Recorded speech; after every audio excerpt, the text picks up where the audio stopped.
Good evening, one and all. We are moving towards the next session of today's national level seminar on artificial intelligence in pharmaceutical product development. For that, we have with us Dr. Santosh Bothe, sir, Principal, Sadhana Shikshan Mandal, Shegaon. I welcome you, sir, for this session. Also, we have with us Chairperson Dr. R.S. Bagli, sir, Principal, Sarojini College of Pharmacy, Kolhapur. I welcome you, sir, for this session. I also welcome co-chairperson for this session, Mr. P.B. Patil, sir, Assistant Professor from MCP Pet Padgaon. I welcome you, sir. Also, we have with us our beloved Principal, Dr. S.B. Patil, sir. I welcome you all for this session. So, first of all, I would like to request today's co-chairperson, Mr. P.B. Patil, sir, to kindly welcome today's chairperson, Dr. R.S. Bagli, sir, with book as token of love and respect. Please, sir.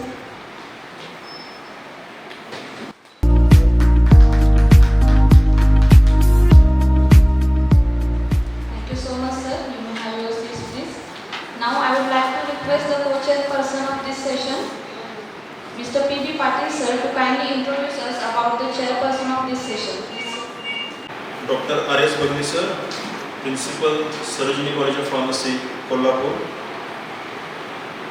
Sir has total 21 years of vast academic experience with 5 years of research experience.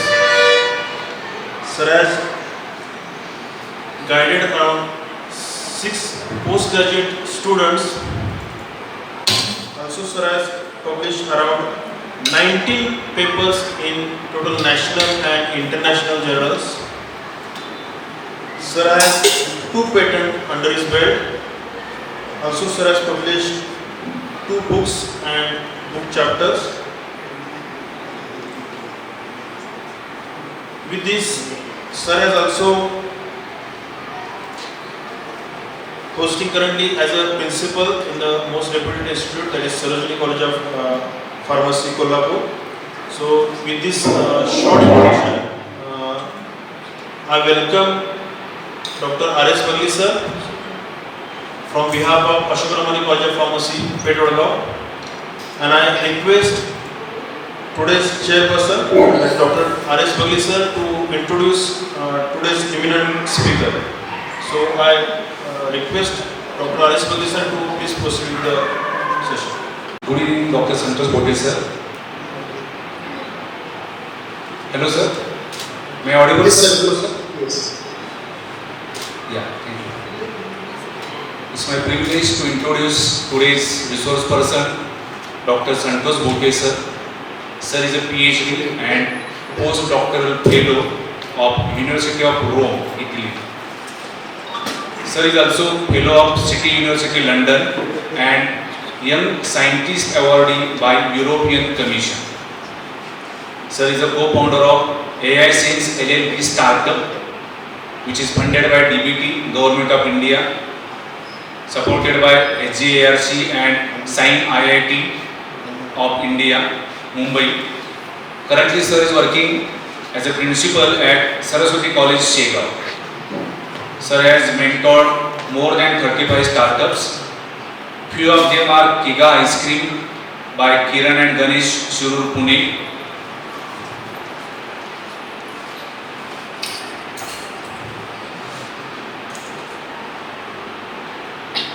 CPA Toptics SRL, Italy.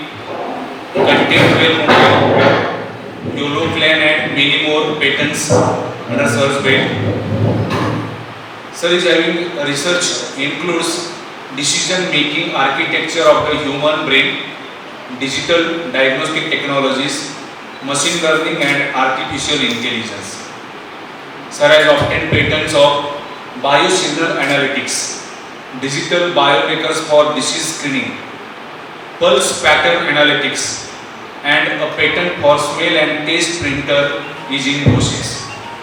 So really I feel that sir has been a very resourceful person for the pharmaceutical in this one. Today's topic it is artificial intelligence. Sir has been awarded European Commission by a prestigious Erasmus Mundus Fellowship for his doctoral and postdoctoral research at City University London and University of Rome respectively. In 2014, Dr. Bothe sir was confirmed with Young Scientist Award by the European Commission for his research on acoustic analysis of speaking voice for disease screening, for he was collected and analyzed data at San Giovanni Battista and San Raffaele Hospital, Rome, Italy. His research outcomes and interference are being used in Italy and other parts of the world for the analysis of disease using voice signals. So with this vast experience and very appropriate resource person for today's topic, sir is going to deliver his talk on the topic that is biosignal analytics for point of care diagnosis using machine learnings. So with this brief introduction, I welcome Dr. Santosh Bothe sir for this session. Sir, kindly proceed, sir. So, shall I start? Yes, sir, please.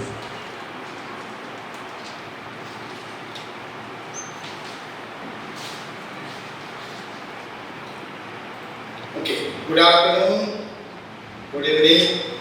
If you are joined from India, I don't know the type of participant, but I will try to keep the session as general as possible. First, I hope Rajkumar sir, I am audible. Yes, sir. Okay.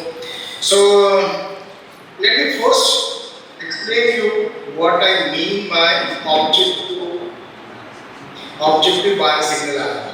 When we say objective, computer people are quite familiar, they call object-oriented programming. So, where we focus more on the task rather than the procedure. Okay? So, suppose in this case, I am talking about measuring whatever we can measure and devising the pattern out of it using machine learning and artificial intelligence. For example, if I am walking on the road, if that walking style can be correlated with something else. So otherwise just a number of steps. It is used to count the number of steps or the energy you consume. But if I objectively look at it, does it produce certain kind of patterns when I am hungry, when I am thirsty, when I am angry, when I am happy, when I am sad? So if I start building those patterns, then I say I am looking at walking style objectively. So that is what I mean by looking at the things here in this case, the biosignals which human body produces and analyzing those and identifying the pattern with respect to the underlying health conditions. So that's what my topic is exactly, which I am working for almost a decade now. So the topic is objective biosignal monitoring using artificial intelligence and sensors. I think these two terms are quite familiar to everyone. If you are carrying a smartphone, you are almost using 25 plus sensors on a touch screen, the mic, the camera, and the camera has a lot of sensors. So it senses your eyes, it senses your position, it detects your face, it senses your distance. So there are so many sensors you are using in day-to-day life. Okay, it has gyroscope, it has accelerometer. So we don't need really additional sensors. We have so many already integrated into our daily life. So now with this, I want to diagnose, or at this point in time, instead of saying diagnose, let us say we say screen the health condition at point of care, wherever is the patient. Instead of asking him to go to the pathology, then radiology, and then somewhere else, and then clinic, asking him to run the post and feelers. So doing the diagnostic or screening at the point of care. So that's my topic. Okay. So let me dive into the topic. So I will be covering briefly what is objective monitoring. I already explained. Then AI and sensors available today. Why to measure only biosignals, and what is the potential of biosignal that is being offered for digital development, digital disease marker. The term which sounds to you familiar, like disease markers, and possibility of using general AI. Nowadays people are talking about generative AI. So I talk one step ahead of the generative AI, that is general AI, like a human being in care delivery. So that is what the topics I'll be covering briefly. Objective modeling, as I explained, looking at the things which we can measure and building the pattern into those things using artificial intelligence or machine learning. So for now, you consider it as the same. For computer people, there are two different terms: artificial intelligence and machine learning. For our lecture today, you let us assume that is one thing. Then that artificial intelligence or machine learning model will establish a pattern which will be corresponding to the underlying health conditions. Let us call them those pattern as digital disease marker. So measure everything. For example, if you are typing something daily using a keyboard, if the person has a suicidal tendency, we have designed certain words and we have built a pattern with, in terms of a delay in typing those keystroke with a particular keyword, and that pattern signifies stress or suicidal tendency or anxiety. Okay, so what we are looking at, the typing of the keyword. Okay, so that is what I mean by objective monitoring. Now, the preamble to this is, do we really need to go and understand the literature to understand the problems the humanity has?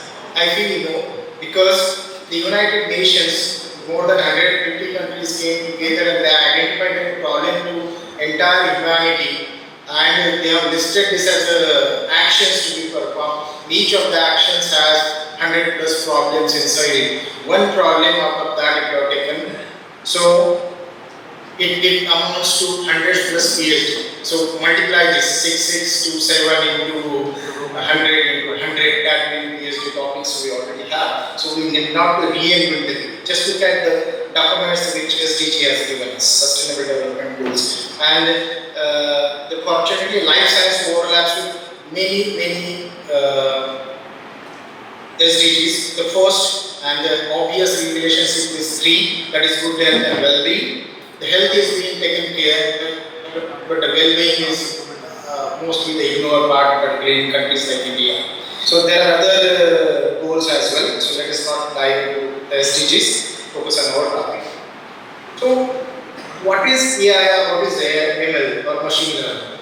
AI, what it does, it just understands the pattern of the word. Here is one example. If you try to read something on the left hand side, you can easily read this after third or fourth attempt.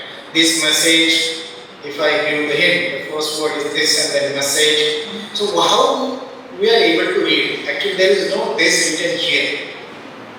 On the right hand side, this also can be read by many of you. If you can read this, you have a strange mind too. But I have taken the screenshot, computer has underlined it. So here I want to explain how the AI works, or how the machine learning works, or how the human brain works. We are able to read in both the cases because we are not going with the precision. What I mean by the precision, exact match. We are going with the approximate match, and that approximate match is nothing but a pattern. The pattern which it creates. So the pattern need not to be 100% accurate. It can be similar to the words which you are studying. Otherwise, there will be no flexibility, and no flexibility, that means no approximation, and no approximation, no intelligence, and no common sense. Okay? So, understand.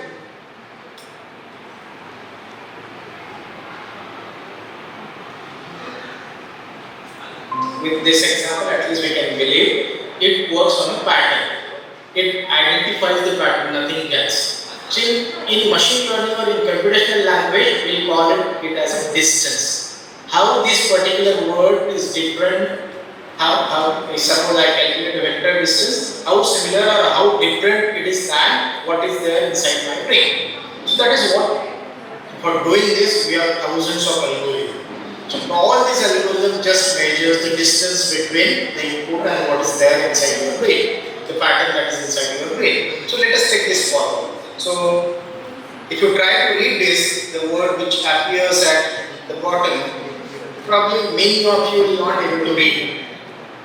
Because the patterns are developed with experience. And for this particular word, you don't have the experience. It's the name of my village in correct order. It's Gobi.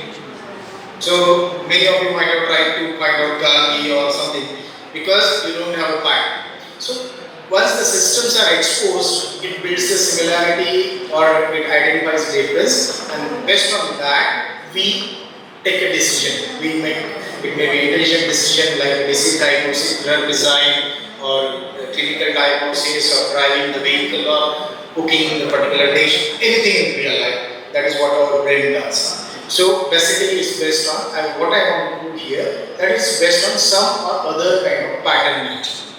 The patterns are compared with the mathematical distance. How similar or different than what exists into your brain. So that proves my point. Now I'll skip this part, natural intelligence and learning, how the natural intelligence in human beings is developed. But if the brain can, let's compare the brain and computer. So brain has only 5. Why the human brain is so powerful? How it can do so many wonderful things out of the blue. So it has only 5 inputs, all over 5 senses, and it can make somebody a doctor, it can make somebody a pharmacist, it can make somebody an engineer, lawyer, driver, cook, or whatever it is. So it is based on the input received through these 5 senses. There is no other 6 senses, right? We have only these 5 senses as the input. Now we have identified what does these 5 senses measure. So all these 5 senses measure 170 parameters. Okay. Now these parameters forms a knowledge base. Like in previous case, you could not read the village of name of my village because you didn't have that in your knowledge base. There was no pattern similar to that one. Probably some of you might have tried to compare it with the existing pattern like Gandhi or some similar pattern. So all this knowledge base is acquired once you repeat the things multiple times. There is a particular threshold for everything. So that is out of the scope for today's session. So assume that there is some number of times you need to repeat a particular task to build the pattern. Basically batting, suppose imagine you are doing a practice of batting or football or volleyball. So you need to practice certain number of times to play a particular stroke. After that, it builds the pattern, and accordingly you get a ball in that particular position, you execute what you have learned. That is a pattern. Okay? So that applies to any decision in real life. So that is what we call building those patterns and storing all those patterns together. We call it knowledge base. Knowledge base is not always used. We extract the similar cases for a given situation. Suppose you are listening to my lecture, you don't remember what was the color of the shirt you wear yesterday, you wore yesterday. Immediately when I said that, you recollected that.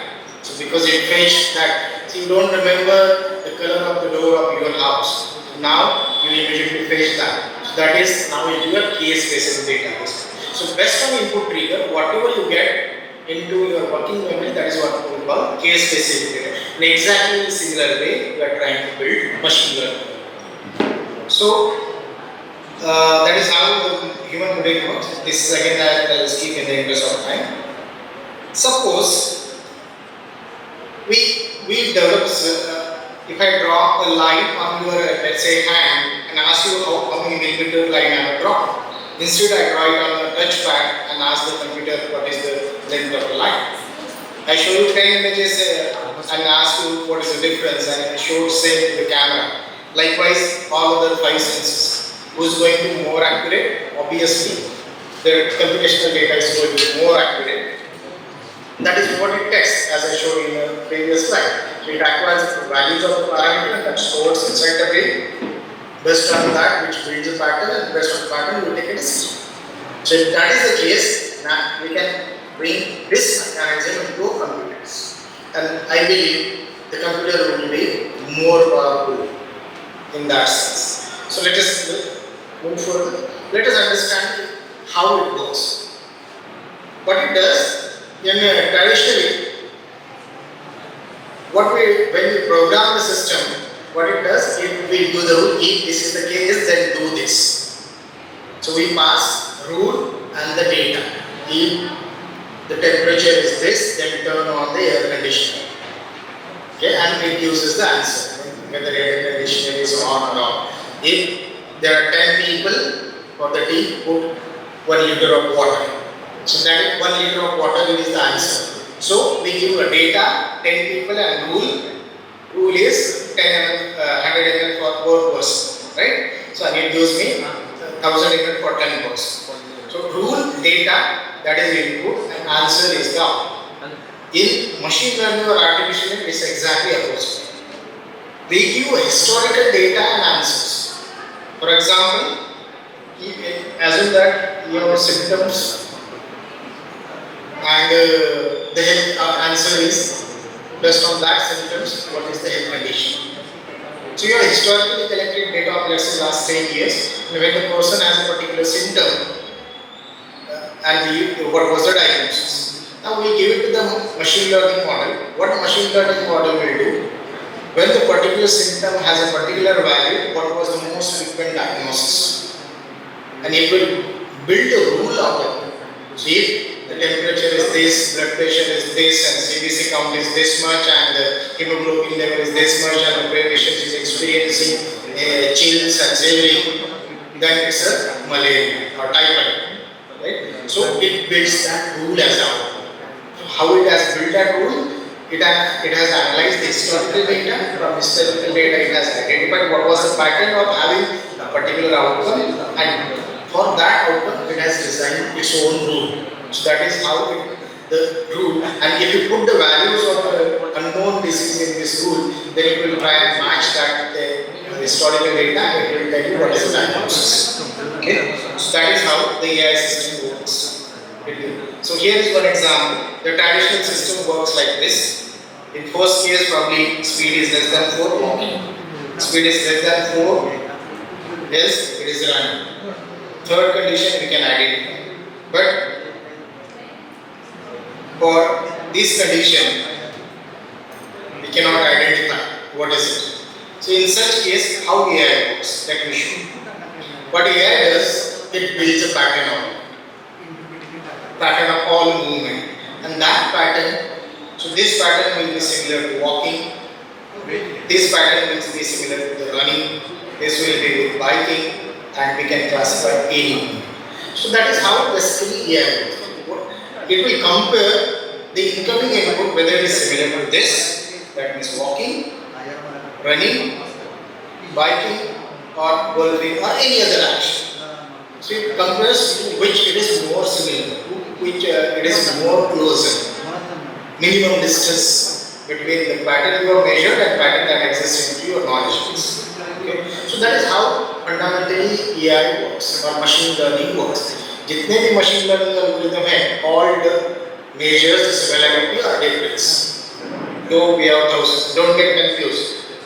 We are running a program called machine learning for non-programming, wherein we are training anybody who doesn't know ABCD of the programming to build an AI application out of the data they have. Because domain specific knowledge, every domain specific knowledge cannot be acquired by AI engineers.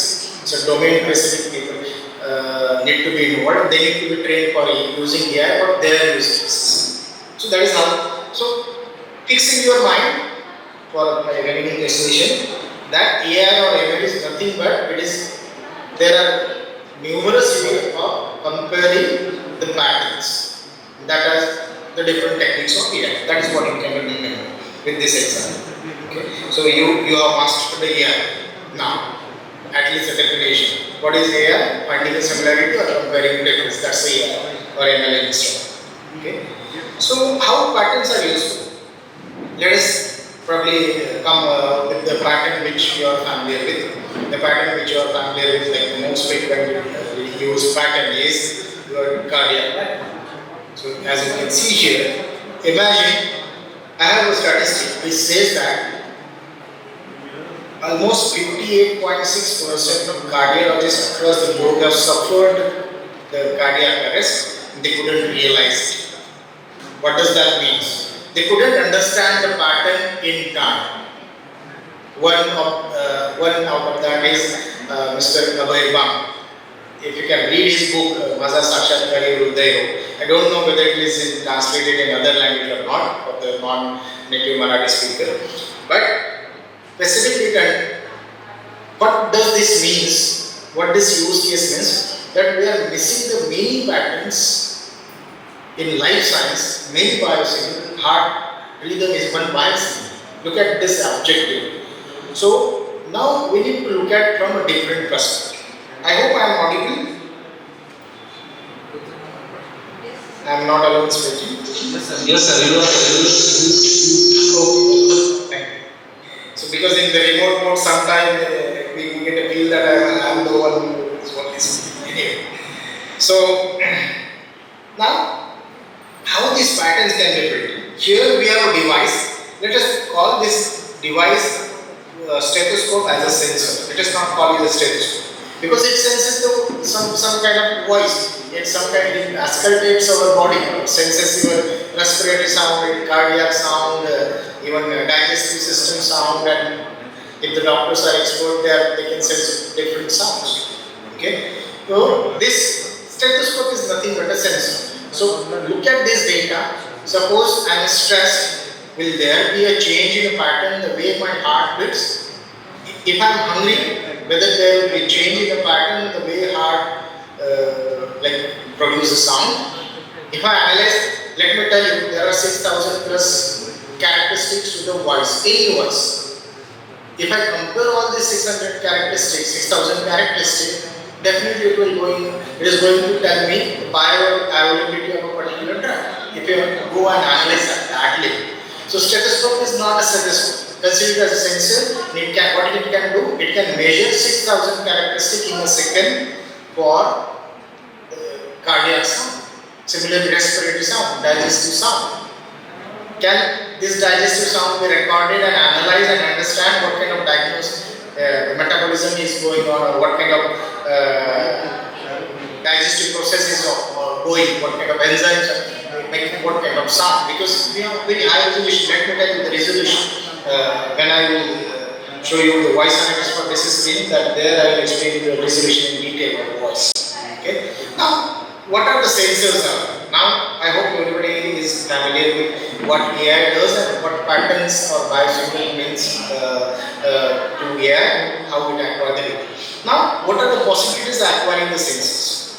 There are various kind of sensors. We have optical analysis sensor, measurement sensor, mechanical movement sensor, impedance measurement sensor, the color change sensors. So there are so many sensors which measures various phenomena which can carry. For example, enzyme, antibodies, protein, nucleic acid, some kind of receptor. So this, let us consider this as biosignals which are produced and detect the presence or absence of these entities, biological entities, chemical entities, physical entities through some of the chemical which signal gives me some electric current or magnetic field or some motion or something.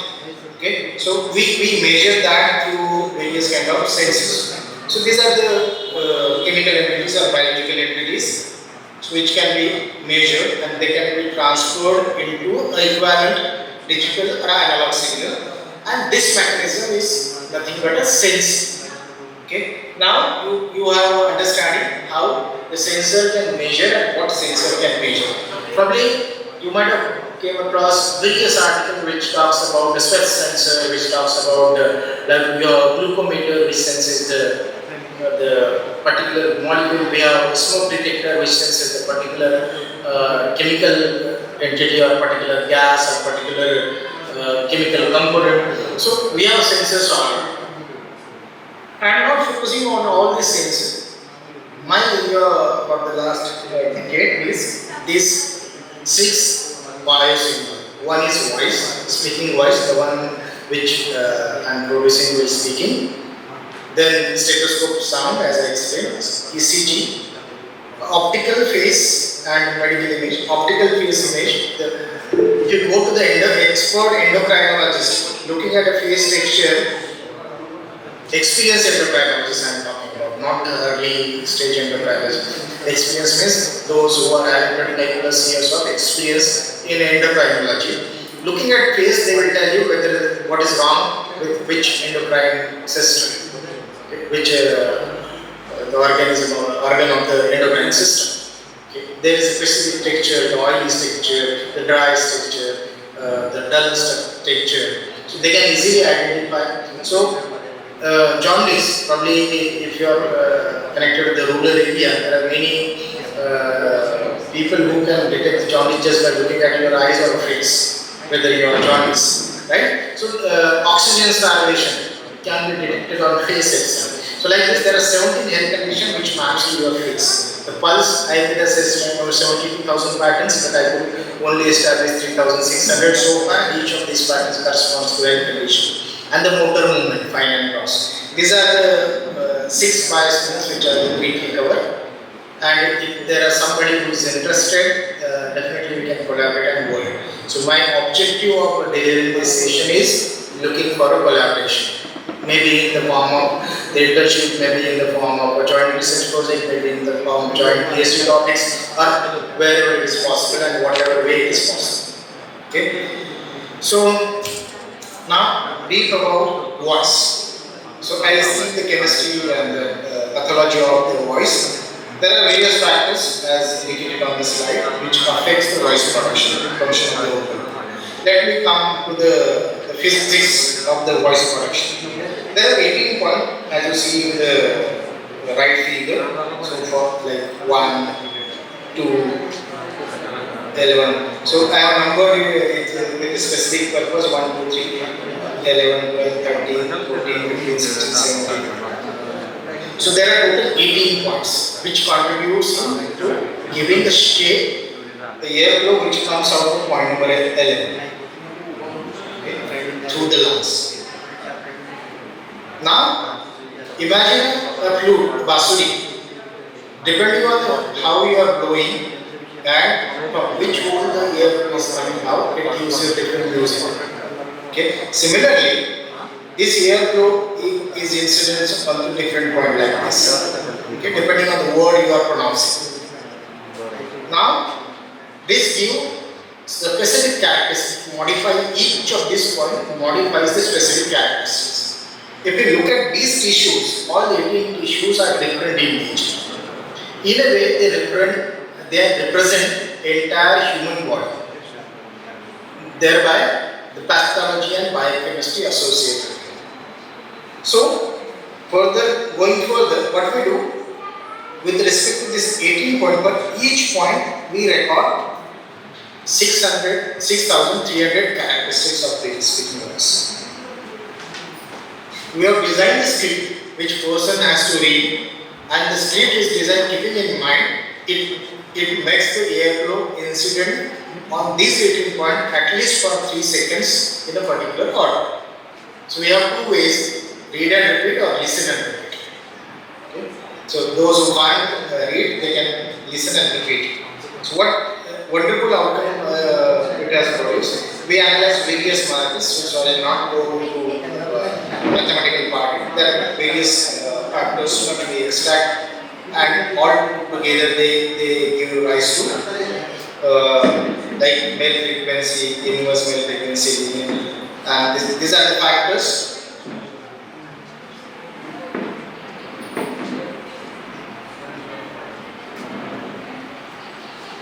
Out of which only 12 parameters are person specific. Remaining parameters are independent of the person. Right? So all this data we are giving to the AI model, and AI model is giving us the pattern. If there is this pattern change in this pathology or this biochemistry, or in short, if this is the health condition, these are the factors, these are the parameters which are getting changed. Okay. So now what we do, we record. Then there is a preprocessor. This preprocessor, what it does, it minimizes or normalizes the person-specific characteristics. Normalized voice is passed to AI engine. AI engine compares the patterns and produces the result. As simple as that. Okay. So, as I told you, 6,300 pattern. Here is the signature for a tuberculosis, pulmonary tuberculosis. These are only 4 patterns which are significant. There are more than 78 characters to make it representable. I represent only 4 representative characteristics. In case of healthy people, this is the range. Don't compare it by point. All points you put together. This is the signature in case of tuberculosis. And if you look at, we have tested on 360 patients, and we are currently doing clinical trials on 6,000 plus patients in collaboration with IIT Puri, JJ Hospital, and there are many clinical partners. Our target is more than 6,000 patients for pulmonary tuberculosis, and accuracy is 99%. I hope, being a pharmacist, you all understand what does the 99 meaning of 99% accuracy for tuberculosis diagnosis. Okay, so this is already been published, and we are planning to commercialize this with the necessary approvals. I don't know how much time it will take. There are other health conditions like tuberculosis, diabetes, bronchitis, viral fever, similar condition, and they have distinctive signature, non-overlapping signature. So like this, where this is a signature for Parkinson's disease. If you look at the green square, that signifies the tremor of the Parkinson to the glottis 1 year before actual tremors occurs for any limbs or any other body organs. Okay, so we can stop the progression of the disease. I don't know whether we can cure, but definitely we can stop the progression of disease. This is for a cardiac. Then stethoscope sound we are analyzed with respect to 1000 data point per second, and that helps us to analyze various health conditions here. ECG, similarly, we are analyzing with a large number of patient pool, and we found it is proving quite accurate compared to existing clinical diagnostics. Okay. So here are the accuracy and precisions. It's almost close to the precision accuracy of the clinician. Then we are analyzing the optical phase image. Let me tell you, if the number of blue pixels into these 3 regions, that is 8 and 1, are more than 33%, it's oxygen starvation. There is obstruction, the body is not getting sufficient oxygen. There might be multiple underlying conditions which we further need to analyze, and these are the 2 basic topics. So we are doing a phase image analysis which reduces the oxygen saturation across the body. Okay? So there can be 3-4 ESG topic in this. So if the blue pixels yellow pixels in this part are more than 23%, there's definitely a high diluted level and tolerance. Okay? Like this, we look at the face objective. What I need is 12 continuous photo shot of the face. Right? So here are a few examples, and mind you all, this is before COVID. In COVID time, everybody has awareness about oxygen saturation, but we did this before COVID, and in COVID we found this very helpful. There are optical characteristics when there is a flash which is penetrated through some part of the skin and the blood vessels, and it diffracts or deflects the different like hemoglobin reacts to the optical wave differently, the platelet reacts to differently, or iron. The chemistry of the blood can be detected through this optical image analysis. Okay. So here are a few examples of trial. The pulse. So far we are able to build 3,600 patterns out of 24 characteristics of the pulse. Being pharmacist, I should not explain the pulse anymore. But we have a characteristic of the pulse, we measure the characteristics and we build a pattern out of it. And so far, using piezo sensors, which measures we could measure the vibration -4 millimeter. So we are planning to go to the nano level. Probably then we'll be able to reach this number. But so far, 3,600 characteristics patterns can be built out of the pulse, and we believe that each pattern corresponds to certain health condition. We have established SOCA 36. Then motor movement. We do a motor movement analytics. There are two types of motor movement analytics we are doing. One is fine motor movement analytics. Fine is the way you set sign, the way you like do a fine movement, and the cross is the major movement of the limb. And there is a specific pattern, as I explained during the beginning, that the way you type signifies the various mental health conditions. So this we are analyzing for 9 different health conditions, heart and brain, which affects the motor movement. And that can be signified. You just need to carry the smartphone, and smartphone has the sensor or gyroscope and accelerometer. Analyze those patterns, and probably you can indicate some of the digital markers quite early in the stage. Okay, before it manifests into clinical symptom or disease. So that's why we call it quantum. The image processing. This is the technology developed by Intel, and we are also developed one with Bosch. Here. So the claim of the Intel is it diagnosed the skin cancer better than a clinician in early stage. Okay. So at point of care. So what all this virus signals which are presented, otherwise we are looking at this as a like face as a photo or walking as walking, but I am looking this as a biosignal, and those biosignals I am converting to the numbers, and we are building pattern out of those numbers, and those patterns are subjected to AI model, and AI model is giving me the answer. Okay, so that is how the patterns of the biosignal can be used for preventive, which is not the concept. गाड़ी की जब तक बंद नहीं होती तब तक service नहीं होती, ह्यूमन बॉडी को जब तक हम प्रॉब्लम नहीं होता तब तक डॉक्टर के पास नहीं जाते. So, but preventive maintenance that helps in many ways, so that can be implemented with this biosignal analytics. As I told you, it's all about measuring the distance, how similar or different a given pattern is with respect to whatever characteristic you can measure. So that is what I call objective analytics of biosignal. Okay, so simple prescription, how to do that? I'll say, leave it for your reading. So you can capture a screenshot and keep it for. So how to build such innovation? I keep it very simple. Just invest 25 minutes a day.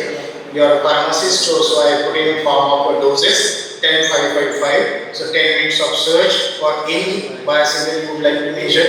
Then 5-minute search. How to measure that biosignal, then what sensor to be used. So you repeat this 30 days, probably you will have a concept which says that this biosignal can be used to screen this disease. So I keep it very simple. So 25-minute daily can lead to a measuring the biosignal and developing a digital disease marker. Okay, so other factors I'll not go much into detail into the interest of time. So with this, you can definitely come up with something what I call point of care screening of health condition. Whatever signal I have presented, if that is being analyzed using artificial intelligence and machine learning, we can definitely at the point of care can tell the patient whether he is normal or he has a mild disease or he has a severe disease and immediately need to go to the doctor.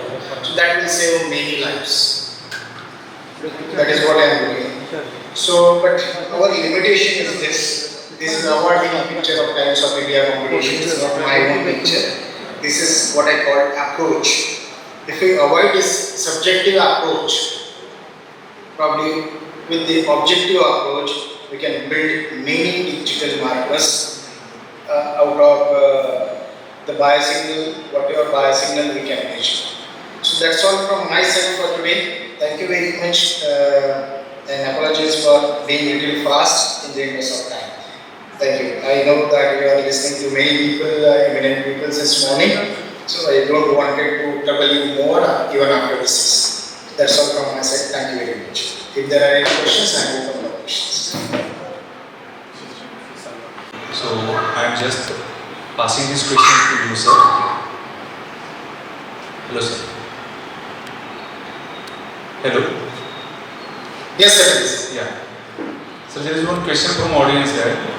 What is the impact of artificial intelligence on human health? How is it useful? Is it harmful? Please guide, sir.